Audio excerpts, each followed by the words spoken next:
No arms can ever hold you more than I do. No man can ever love you, though it's true. No arms can ever hold you more than I do. You came to me from heaven, girl, it's true. And if I ever lose your love, and if I ever lose your heart, oh baby, I'm dying for you.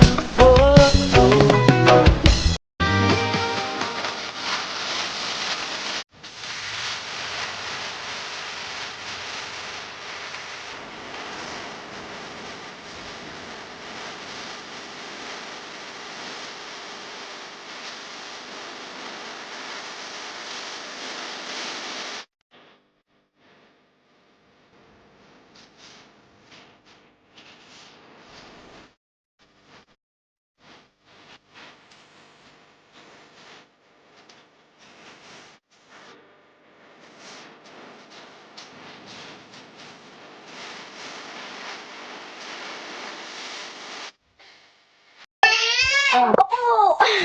Ayan, ito na ikaw. Gutom na ako. Okay, wait lang. The main game are here. Kuya. Kuya. Kuya.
Ito yung...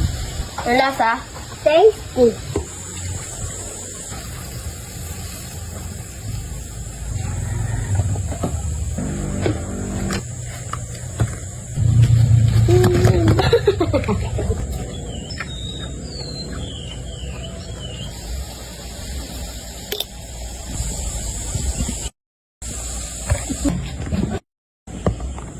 Isa lang.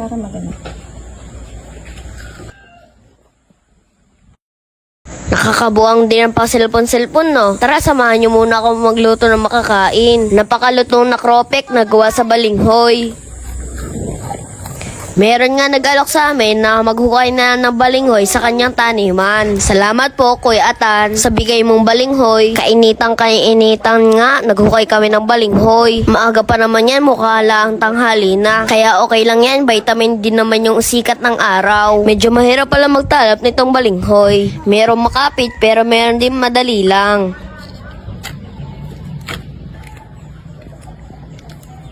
Nakuha nga rin sa tiyaga. Ayan o, ang dami ko rin natalupan. Hugasan ko lang muna to. Pasensya na kayo. Hindi pa maipakita na mami yung lababo namin na sira-sira pa. After ko naman mahugasan, akin naman itong i-air-airin. Una ko sinubukan dito sa maliliit na butas. Medyo matagal pala kaya dito sa malaking butas ko in-air-air. Medyo nagkakangalay din. Pero yain na nakakadagdag din to ng muscle. Siyempre gusto ko din naman lumaki ang braso ko para mas marami pa akong makakayang gawin.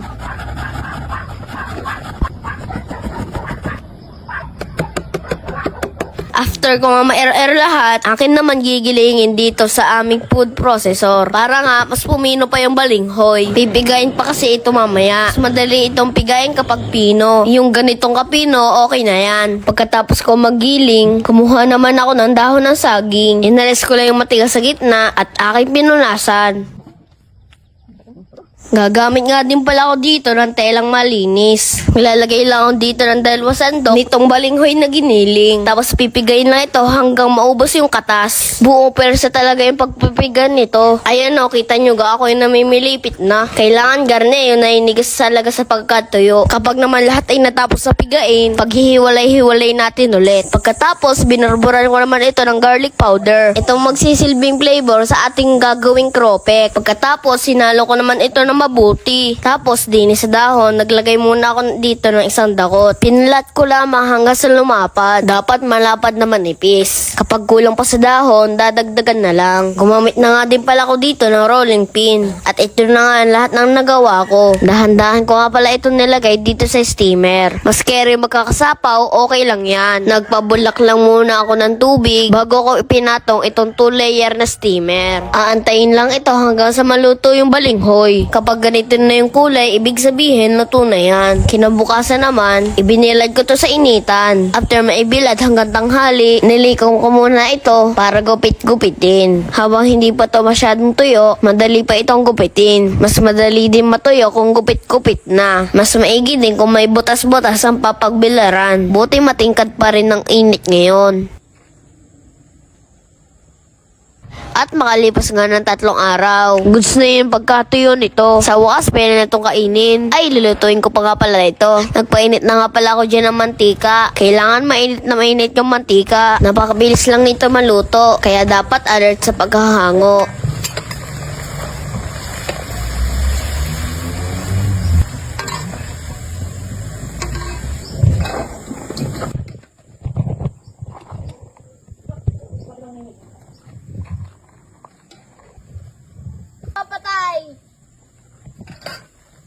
Ayun o, saglit na saglit nga at makakapagmerienda na kami. Super.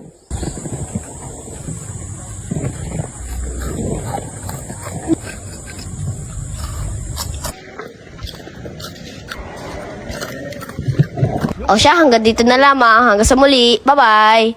Napabili na nga kami nitong trapal na net dahil hindi na nga namin matiis yung init dito. Yung lilom dito ay talagang pag umaga lamang. Pagsapit na mga alas 10 hanggang pahapon, napakainit na dito sa tapat na to. Marami na nga nakasubok ng ganitong trapal at napakatibay naman daw kaya naman napa-order na ako. May kasama na nga pala itong panali kaya hindi ka na maghahanap. Nang hinayang lang si Mr. na putol-putulin yung tali kaya gumamit na lang siya ng straw. Kada 3 feet, mayroong ring na pagtatalian. Kaya siguradong hindi lalaylay kapag kinabit mo. Ayan nga at kahit tanghaling tapat ay hindi sobrang init dito. O siya, kung bet nyo din po, nasa comment section lang po yung link. Inilipat na nga namin ng mas malaking kulungan itong aming mga alagang sisiw. Medyo nga nagsisilakihan na sila at nagsisikip na talaga doon sa kanilang dating kulungan. Ito namang dating kulungan ay gagamitin daw ng inay doon sa kanyang kakaunting alaga. Itong pinaglipatan namin ng malaking kulungan, ari pa yung dati naming kulungan noong nag-alaga kami ng manok. 5 years ago na to, pero buong buo pa din. Naging tambakan lamang namin are ng mga kung ano-ano mga gamit. Gumawa na nga lang si Mr. Jaan ng mas malaking patukaan. Dahil nga maliit lang yung kanilang kulungan dati, kaya maliit lang din yung patukaan nila dati.